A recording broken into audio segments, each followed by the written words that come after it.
During World War II, the people on the home front of Italy suffered from food shortages pretty much from the very start of the war. Basically, no pasta, no coffee, and no meat. And so they turned to traditional recipes of the peasantry, dishes like Tuscan chestnut cake. So thank you to Bombas for sponsoring this video as we survive the Italian home front, this time on Tasting History.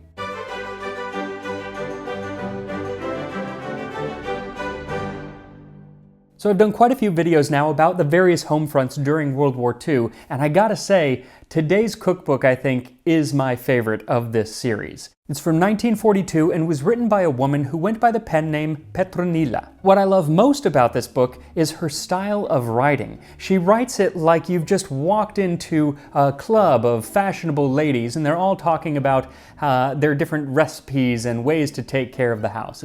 It's fantastic. The recipe is a little long, but it's worth the read. It's for chestnut flour cake without sugar. What a sweet and lucky surprise to find in your pantry, still in its bag, some chestnut flour which you had completely forgotten about. An incredible thing indeed in these times. Well, such a surprising and lucky circumstance happened to me in these days, and since you must immediately take advantage of every piece of luck, I measured 200 grams of the sweet flour.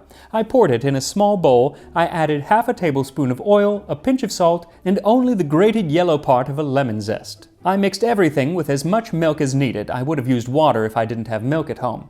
I added a whole sachet of yeast, I mixed everything well again, I poured everything in an oiled cake pan, I put the pan in the oven, not too hot, and when I saw that the cake was swollen and baked, when I put it on the table in front of my family, insatiable gluttons, when the cake was celebrated. How lucky we were, Mom, since you forgot about the flour. The kids. Today's sweet cake is truly delicious. The husband. What a pity the cake is so small. The servant girl in her mind.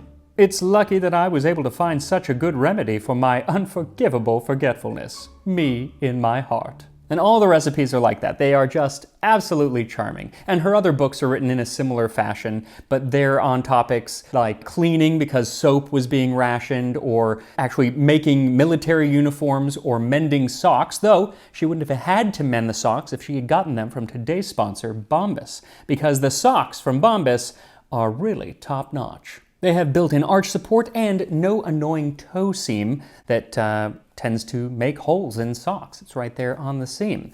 Also, when this video comes out, I'm actually going to be in Italy, and you better know that on that long flight over, I will be wearing these compression socks that Bombas sent me because they make it so you don't swell as much, they make it so you're much more comfortable. And it's not just socks that Bombas makes, they have a bunch of things including underwear and t-shirts. And those three items, underwear, t-shirts, and socks, are the most requested items at shelters.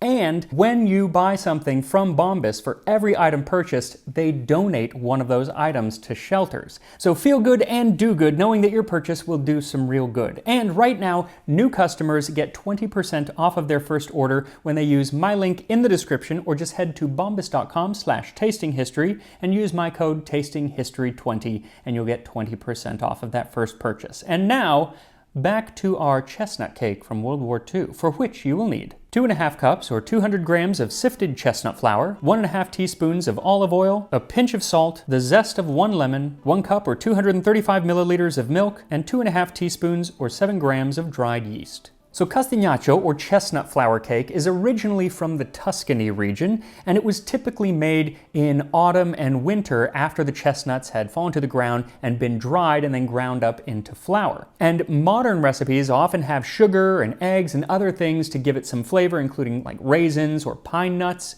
But if you go back even further than today's recipe, it's even more sparse. It's basically just chestnut flour and water.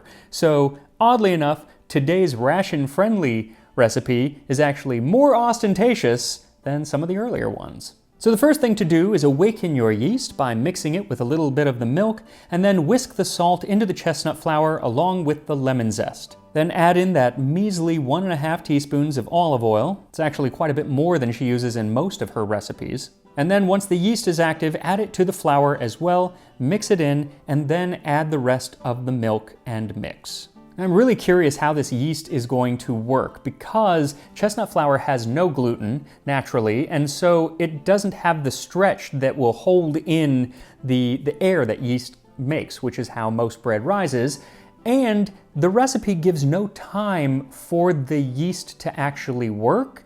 And I'm not really adding any time because she doesn't mention it, though I did end up adding about 20 minutes simply because it took me that long to find a small cake pan. It's a very little amount of batter, so I used an 8-inch cake pan. And once the batter is in the pan and smoothed out, set it in the oven at 350 degrees Fahrenheit, 175 Celsius, and bake for about 30 minutes, which gives us plenty of time to head back to Italy during World War II. For much of Europe, in fact for much of the world, World War II meant food shortages. But for Italy, the food shortages actually started quite a bit before the war. Because in 1935, 4 years before Germany invaded Poland, Italy invaded Ethiopia in an attempt to expand their territories in Africa. And almost immediately this led to food shortages in Italy, not because of the war directly, but because the League of Nations saw the war, rightly so, as an act of aggression and put a bunch of economic sanctions on Italy, making it so a lot of the food that was coming in was no longer coming in. Now this immediately put a strain on the people of Italy, but it also pushed the prime minister and leader of the fascist party, Benito Mussolini, into an alliance with another fascist leader, Adolf Hitler. Now before this point, Mussolini, also known as Il Duce, actually opposed much of what Germany was doing, especially the annexation of Austria. But with the need of an ally, Mussolini agreed to the Rome-Berlin Axis in 1936 and the Pact of Steel in 1939, which bound the two countries in a full military alliance. So when Germany invaded Poland in September of 1939, it was only a matter of time, specifically June of 1940, that Italy would have to declare war on the Allies. But as I said, food shortages had been around for quite some time before the war actually started. As far back as 1935, cookbooks were being published that focused on food scarcity. They were filled with recipes for soups made from vegetable peels and instructions on how to make coffee from roasted grape seeds or chicory. Now Italians, of course, love their coffee, but the fascisti actually put out propaganda to try to convince the Italian people that coffee was bad for them. Coffee is not necessary for our dynamic, active, and lively race, who need take no part in stimulants of this kind. The love of the foreign that once dominated the Italian table is finally about to be overturned. Not consuming coffee is Italian. Let's refuse foreign coffee and return to our own traditions, wine and fruit.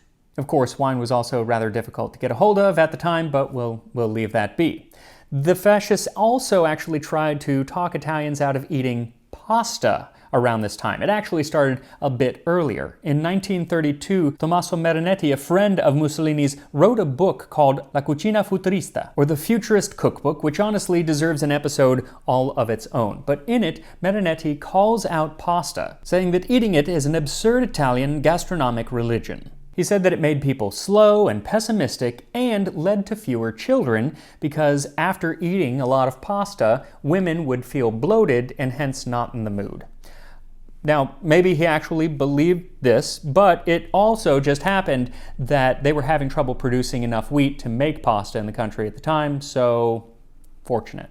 Now, some years earlier, in 1925, Mussolini had launched what he called the Battle for Grain. This was an effort to free Italy from its dependence on foreign grain, something which had starved many Italians during the First World War. But while his battle for grain had increased production on the peninsula, it was far from enough to fulfill the needs of the country, especially when they were at war. And so in 1937, a bread was introduced that was only about 70% wheat and the rest was rice, corn, and other fillers. And this would eventually become known as Pane unico, or the one type of bread.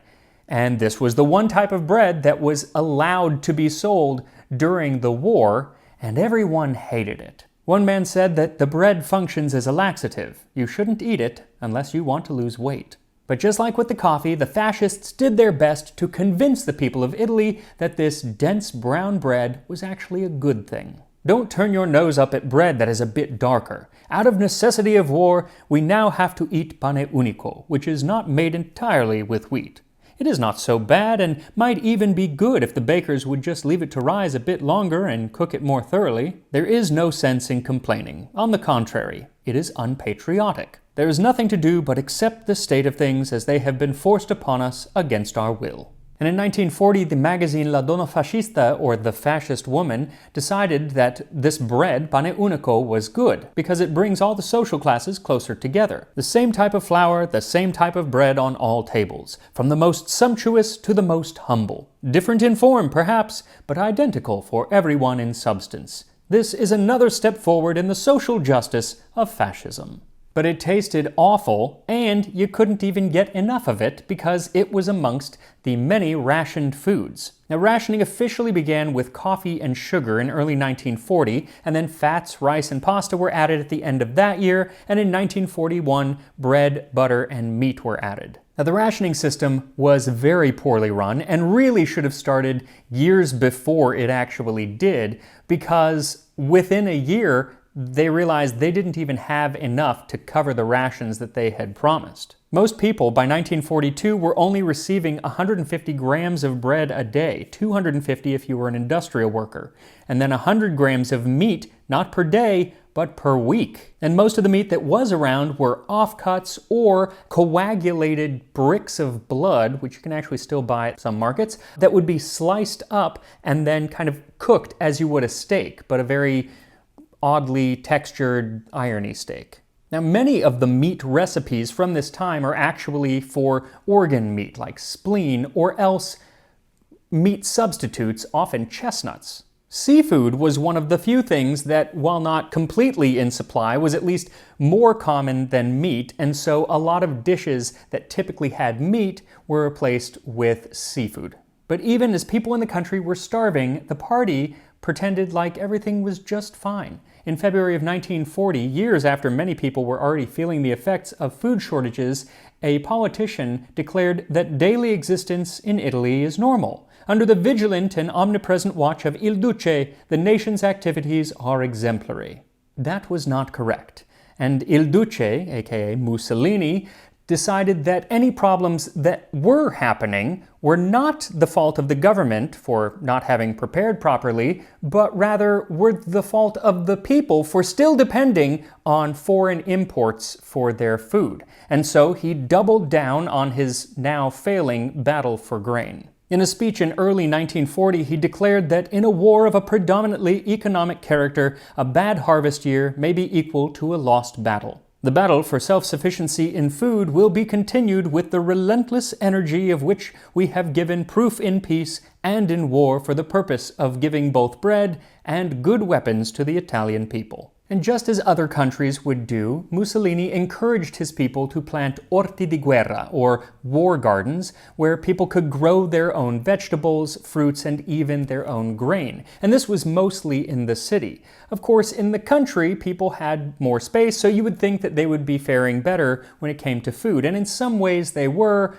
but in some they were not, because as the German troops came in bigger and bigger numbers into Italy, more and more food was taken and given to feed them. And a decent portion of the lands that were used to grow crops were converted to grow things like ricinus, used to make castor oil, which was used in the German airplane engines. And so it was only a matter of time before food riots began to break out.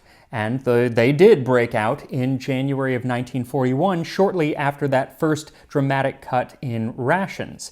And it was the first time that you started to see a lot more public outcry against Mussolini and the fascists. There had, of course, been a resistance to them since the beginning when they came into power, but now it seems to have become more public. It's in letters from this period that people know are going to be read by the people that they're criticizing, and graffiti starts popping up around Rome saying things like, "If you weren't ready for war, you shouldn't have entered it," and "A reward for whoever can tell me the front where Il Duce's sons are fighting."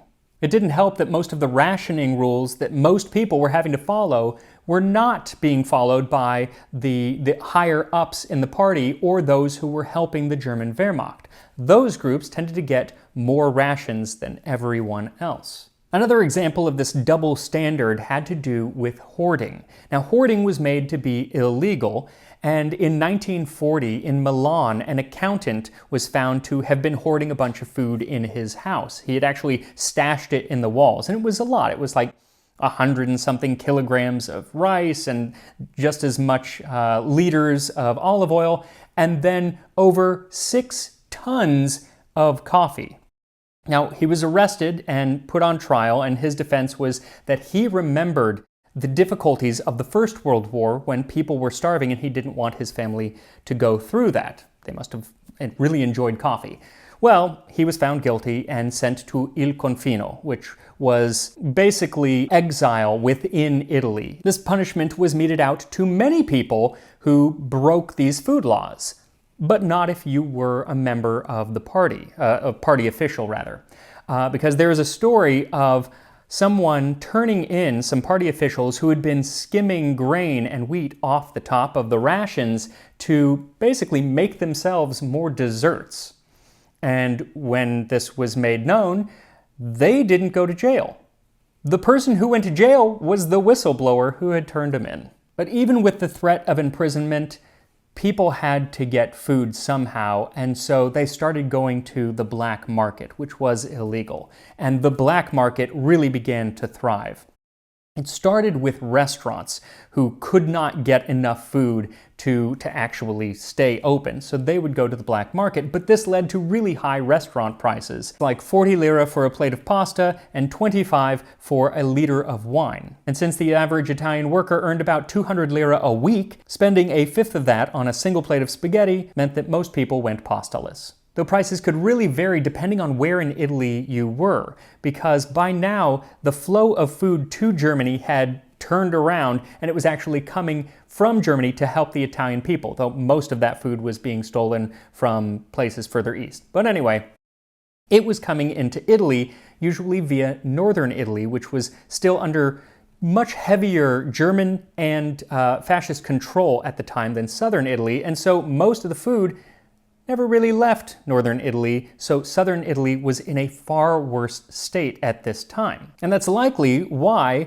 Mussolini had really lost any of the support that he had had in southern Italy. But Mussolini's days were numbered. On July 25, 1943, following the Allied landings on Sicily earlier that month, Benito Mussolini was voted out of power by his own Grand Council and arrested following a meeting with King Vittorio Emanuele. Now, this should have meant the end of Mussolini, but German troops came and freed Mussolini in something known as the Gran Sasso Raid in September of 1943, and he was able to cling to power in German-occupied northern Italy. But officially, the Kingdom of Italy was now freed from the fascists, and they quickly surrendered to the Allies and joined them on their side, declaring war on Germany in October 1943. But that didn't mean that food all of a sudden became available to the people living in Italy. Quite the contrary, things only got worse, because by this time, much of central Italy had become a war zone, and the rationing system completely collapsed in early 1944. This led to a bigger spike in the black market, so that by the end of that year, 70% of all food sold in Italy was via the black market. It was still illegal, of course, but it was so pervasive that the government really didn't have much recourse. It wasn't until after the war ended that food aid really began to flow into Italy in large amounts, and even then, it wasn't until 1951 that the average citizen was receiving the same amount of calories as they had been before the war. That said, as soon as the war ended, or actually as soon as Mussolini lost power, and they were able to get some of these foods that the fascists had shunned, those foods re-entered the Italian diet, namely pasta. Some years after the war, there was a book written by Alcide Cervi, and it was about his 7 sons who were part of the resistance to the fascists, and they were all executed on the same day. In the book, he recalls, following the death of all of his sons, the importance of cooking pasta as part of the resistance to fascism. The boiling sounded like a symphony. I heard many conversations on the end of fascism, but the most beautiful speech was that of the pasta boiling. Alas, pasta did remain scarce in Italy for quite some time after the war, so for years after 1945, people were still making the recipes that we find in the cookbook that we're cooking from today. Recipes like this sugar-free chestnut cake. And here we are. chestnut flour cake without sugar from the Italian home front. So my first thought is that I don't know what the yeast did. It did puff up a little bit, but then it just deflated because with no gluten or anything, it just couldn't hold on to anything. It just kind of went whoop, whoop, and it left it with cracks. I was actually surprised that it did anything because it didn't have very long to work its magic. Also, this is some dense cake. That is dense. But it actually smells really nice. It smells of chestnuts. So let's see how it goes.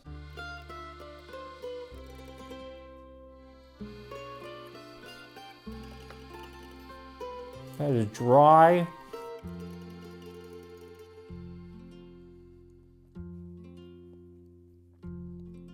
Okay. You have to have this with the liquid. It's really dry, but it also like turns gummy in your mouth, so that you need something to wash it down with. The flavor is not bad. It actually you need that lemon zest.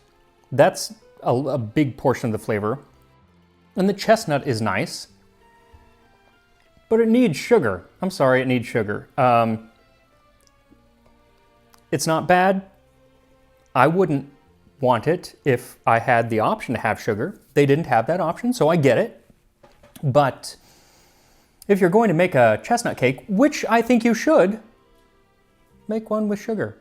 Don't make with this one. I mean, it's cool, but definitely do one with sugar, with the pine nuts and other things in it, because I think that it is probably actually a really lovely dish in its modern form. When I'm in Italy in a couple weeks, or when this video comes out, when I'm in Italy right now, I'm going to search for a chestnut cake because I do know that they still make them.